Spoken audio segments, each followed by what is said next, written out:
Start, let me share with you Acts 4:12. Salvation is found in no one else, for there is no other name under heaven given to mankind by which we must be saved. And this is a sample examination answer sheet. As you can see it's a multiple choice type of test.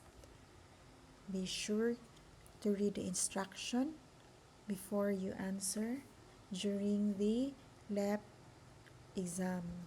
Also, please note that this is not a comprehensive guide and there is no guarantee that the same questions will appear on your actual exam. Use this video as a supplement to your broader study plan. The real goal is to build your critical thinking skills. You may also mute the video if you are a visual learner. You may also pause or stop the video if you need more time to think before answering. Let's start with principles of teaching, updated with modern teaching practices and 21st century learning. First question, which principle states that learners must see the value of what they are studying for learning to be effective? A, principle of readiness. B, principle of motivation. C, principle of relevance. Answer is letter C, principle of relevance. Learning is meaningful when connected to real-life applications. According to the principle of readiness, a teacher should A, give lessons only when learners are developmentally prepared. B, teach all learners the same lesson at the same pace. C, focus on punishment to enforce readiness. Answer is A, give lessons only when learners are developmentally prepared. Readiness ensures learning matches learners' physical, mental, and emotional stage. Which principle highlights the importance of practice and reinforcement? A, principle of exercise. B, principle of motivation. C, principle of connection. Answer is A, principle of exercise. Repetition strengthens retention and mastery. Next, the principle of individual differences reminds teachers to A, expect learners to perform at the same pace. B, use varied strategies to meet diverse needs. C, focus on uniform outputs only. Answer is letter B, use varied strategies to meet diverse needs. Differentiation ensures fairness and inclusivity. Next, which teaching principle is observed when lessons start from simple to complex? A, principle of sequence. B, principle of motivation. C, principle of transfer. Answer is A, principle of sequence. Gradual progression builds foundational knowledge first. Next, a teacher who encourages students to reflect after activities is applying A, principle of motivation. B, principle of economy. Or C, principle of reflection. Answer is C, principle of reflection. Reflection deepens understanding by connecting experience with learning. Which principle explains why the first lessons taught are remembered best? A, principle of recency. B, principle of primacy. Or C, principle of exercise. Answer is B, principle of primacy. Early impressions are often retained longer. Which principle emphasizes linking new learning with the previously learned material? A, principle of association. B, principle of motivation. Or C, principle of readiness. Answer is A, principle of association. Connections strengthen comprehension and retention.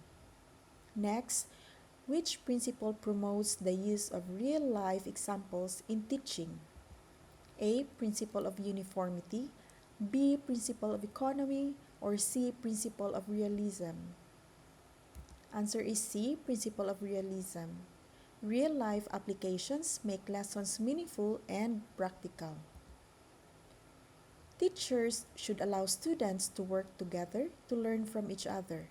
This reflects A. Principle of cooperation, B. Principle of sequence, or C. Principle of recency. Answer is A. Principle of cooperation. Collaborative learning fosters teamwork and social skills. Next, which principle suggests that meaningful rewards encourage better performance? A. Principle of motivation, B. Principle of reinforcement, or C. Principle of readiness. Answer is B. Principle of reinforcement. Positive reinforcement increases desired behavior.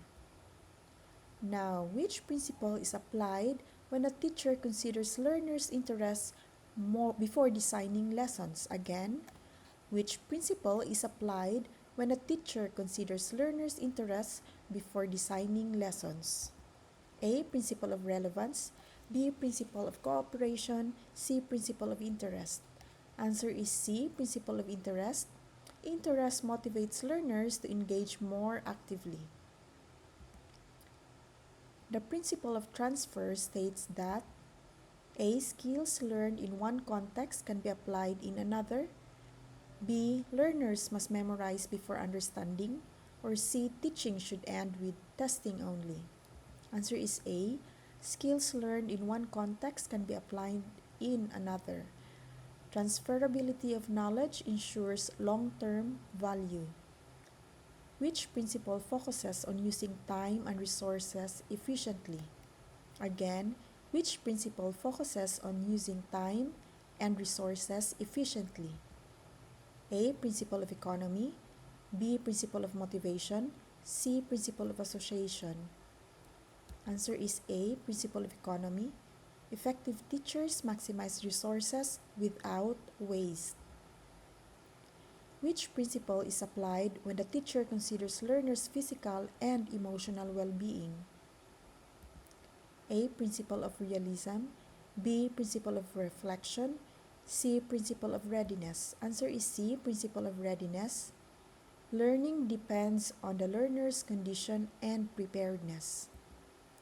When learners recall better what was taught most recently, this shows, again, when learners recall better what was taught most recently, this shows A. Principle of exercise, B. Principle of recency, C. Principle of sequence.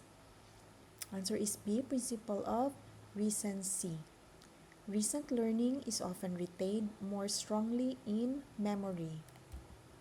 A teacher connects math lessons to shopping situations. This is A. Principle of relevance, B. Principle of economy, or C. Principle of transfer.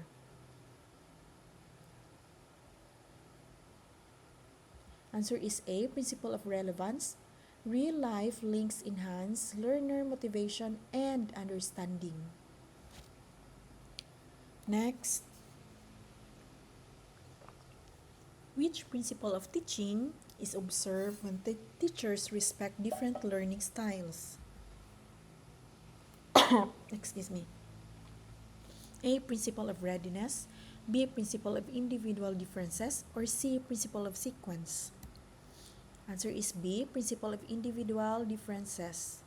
Students learn differently, requiring varied approaches. Which principle is applied when a teacher builds on learners' strengths instead of weaknesses? A. Principle of motivation, B. Principle of reinforcement, C. Principle of appreciation. Answer is C. Principle of appreciation. Focusing on strengths boosts self-confidence and motivation. Next, which principle stresses the importance of meaningful learning experiences? A. Principle of relevance, B. Principle of realism, C. Principle of motivation. Answer is B. Principle of realism. Realistic tasks ensure knowledge is practical and useful. That's all for today. Have a nice day and may God bless us all.